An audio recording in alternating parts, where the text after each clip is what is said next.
Now, starting with the 15th one, it says find the direction in which a straight line must be drawn through the point that's -1, 2, so that its point of intersection with the line x plus y is equal to 4 is there.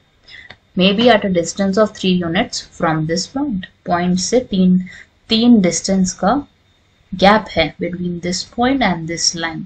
ठीक है, अब यहाँ पे हम पहले तो draw करते हैं x plus y is equal to 4 को. कैसे ड्रॉ करोगे? x को एक बार 0 लोगे, y की वैल्यू आ जाएगी 4. So that's 0, 4. दूसरी वैल्यू हमारे पास क्या होगी?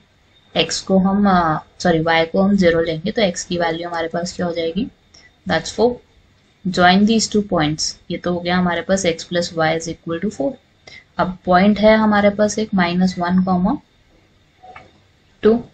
अब हम क्या करेंगे यहाँ पे? We would draw line through it, क्योंकि इनके बीच में पॉइंट ऑफ इंटरसेक्शन एक बनेगा. उन्होंने बोला एक पॉइंट आएगा, दैट्स लेट से h, k, और ये वाला पॉइंट मैं p लेट कर लेती हूँ. और डिस्टेंस क्या है p और q का? That's 3 units. अब हमने नेक्स्ट स्टेप क्या लेना है यहाँ पे? I would be using the distance formula between p and q, ताकि h और k का हमारा रिलेशन फॉर्म हो सके. That's x2 minus x1. So here in this case x2 is h -1, तो माइनस माइनस तो प्लस हो गया 1 का whole square. k is there, k -2 whole square हो जाएगा. डिस्टेंस कितना है p और q के बीच में? दैट्स 3. राइट साइड पे हमारे पास क्या आ जाएगा? h square plus 1 square plus 2h and then k square is there plus 4 is there minus क्या आ जाएगा? 2 into 2 into k, that's 4k root में सारी की सारी वैल्यू. और रूट को लेफ्ट साइड ले जाओगे तो आपके पास क्या वैल्यू आ जाएगी? That's 9. So taken root on the other side you would have h square plus 1 2h plus k square plus 4 minus 4k is there. अब 1 और 4 एड अप होके 5 हो जाएगा. 5 को लेफ्ट साइड ले जाओगे तो क्या वैल्यू आ जाएगी आपके पास? That's 4. So h square plus 2h is there, k square minus 4k is there. So that's my first equation. अब यहाँ पे हम क्या देख सकते हैं कि x plus y is equal to की जो 4 लाइन है, ये वाली पर्टिकुलर लाइन जो हमारी पास हो रही है, वो किसके थ्रू पास हो रही है? That's passing through h, k. तो इसका मतलब इसको सेटिस्फाई करेगी. I can put x as h, y as k. तो हमारे पास यहाँ से h की वैल्यू क्या आ जाएगी? That would be 4 minus k in this case. अब सब्स्टिट्यूशन करते हैं इसी इक्वेशन में. The first equation we have found 4 is there, h की जगह हमने क्या पुट करना है? 4 minus k whole square. 2h की जगह फिर से 4 माइनस k पुट करोगे. Then you have k square minus 4k is there. 4 on the left, 4 square is there, that's 60. Now expanding this value I would have k square as the second value. Third value हमारी क्या हो जाएगी? It would be minus of 8k. और 4 को 2 से multiply करोगे, that's 8, and then 2k is there. और last में हमारे पास k स्क्वायर और माइनस 4k आ जाएगा. So we have 4 on the left, 16, 8 is there, that would form 24. k square plus k square is there, that's 2k square minus 8k minus 2k is minus 10k and then minus 14k is there. उसके बाद आपके पास कोई value simplify नहीं हो सकती, so you can take all the values on one of the side. चाहे right पे लेकर जाओ चाहे लेफ्ट पे लेकर जाओ, दैट्स योर चॉइस. ठीक है, तो सबसे पहले हम कोशिश करते हैं कि राइट साइड पे ले जाते हैं. So it would be 0 on the left, 2k square is there minus 14k is there, 24 minus 4 is there. That's positive of 20 in this case. अब simplification required है, so you can take 2 common. K square would be there, 7k would be there, and obviously 10 is there. Now simplify the equation which is there, k square minus 7k plus 10. क्योंकि ये quadratic equation obviously simplification is possible.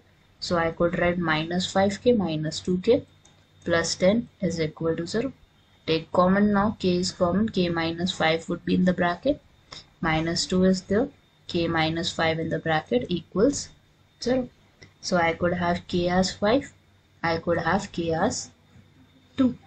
अब हमें h की 2 values मिलेंगी इसी के according. So for of the value if k is 5, h would be minus 1. दूसरी value हमारी क्या निकलेगी h की? That would B 2, k is 2, so 4 minus 2 is 2.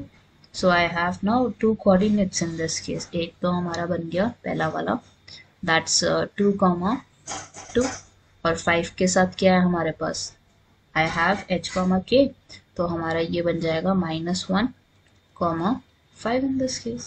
So these are your 2 points.